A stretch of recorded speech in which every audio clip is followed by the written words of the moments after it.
so-called. He said, you are the Asiatic black man. So when he started calling us black people didn't like that. I ain't black, I'm colored. I'm a Negro. And worse. And we call each other some ugly names from the enemy. But the Honorable Elijah Muhammad, with a tenacity of will and a singularity of focus and purpose, kept persevering.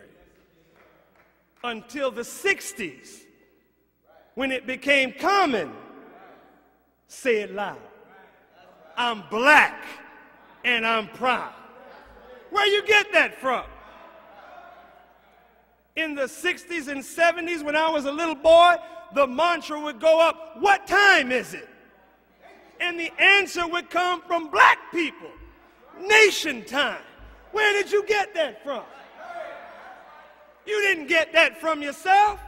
A man paid a price to raise your consciousness so that you would begin to see yourself as God intended for you and I to be seen.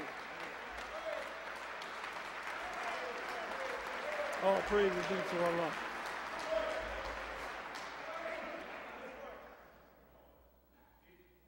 The Honorable Elijah Muhammad changed the culture of black America.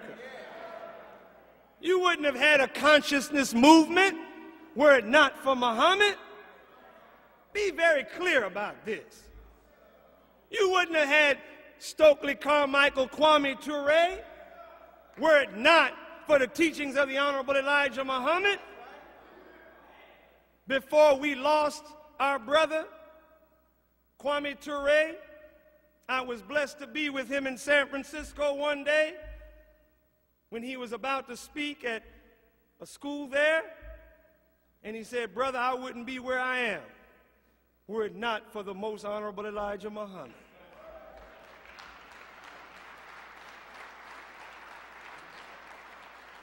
You wouldn't have had the Black Panther Party were it not for the Nation of Islam. Huey Newton came to the mosque in San Francisco. Eldridge Cleaver was a Muslim minister in prison. Angela Davis came to the mosque. Bobby Seale came to the mosque. Maulana Karenga came to the mosque. So he becomes the father of the whole movement of consciousness for the black nation. All praises to Allah.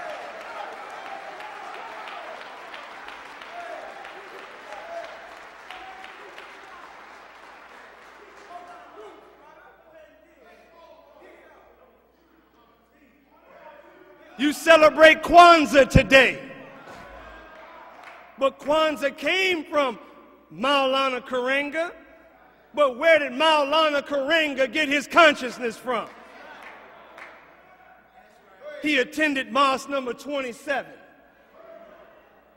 But he had another idea of what he thought, and you're free to move out on your idea. And he focused on cultural nationalism. And we're the beneficiaries of Kwanzaa today. But if you study the teaching of Kwanzaa and the principles in Nguzo Saba, I think it's called, parallel that to the teachings of the Honorable Elijah Muhammad, and you'll find congruence because that's the root. The Black Panthers had a 10-point program. Where you get that from? Black Panthers started a newspaper. Where you get that from? See, you got to give credit. You borrowed the light, but you don't want to bear witness to the light you borrowed from. How can you be fully successful in raising a people and reject the father of your consciousness? He's the father of black consciousness. Marcus Mosiah Garvey did a good job. Pardon me, the Honorable Marcus Garvey. Because he, in fact, was an honorable man. And we thank Allah for the Honorable Marcus Garvey. He did the best he could with what he knew. But never forget, it was called the United Negro Improvement Association.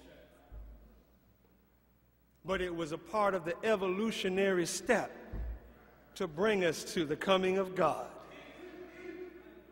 and the raising up of the most honorable Elijah Muhammad.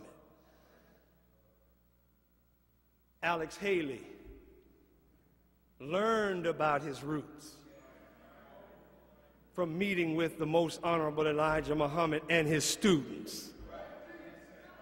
It inspired him to research his roots. So that means if you benefited from roots, the root of roots, the root of roots is the most honorable Elijah Muhammad. It's true.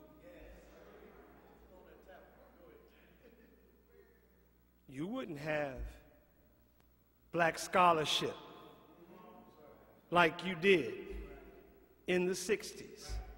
Writers writing, playwrights putting plays together. But it was based on the inspiration of the consciousness being raised by the most honorable Elijah Muhammad. James Baldwin,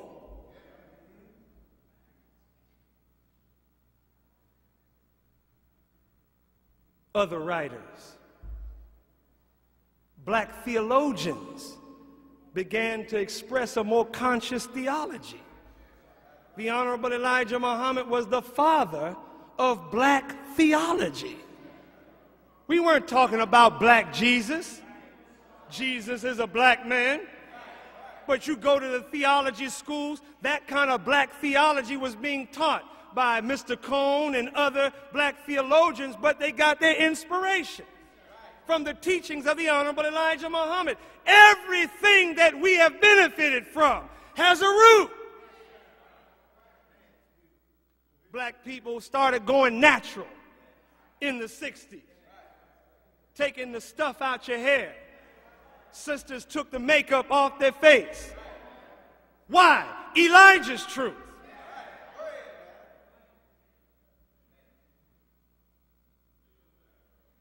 All of a sudden, you getting hip and becoming vegetarians. Where did you get that thought? You grew up on hog. You grew up on lima beans and fatback and all kind of madness. When did you get so conscious about diet all of a sudden? It was the Honorable Elijah Muhammad. All of a sudden, you vegetarian. Oh, no, brother, I don't eat no pork. Where you learn that from? Who taught you against pork? Oh, I don't smoke no more. I gave that up. Who taught you about that? You got to give credit where credit is due. And I submit to you, Black America, brothers and sisters, you and I will never be a successful people until we show more gratitude to our benefactors.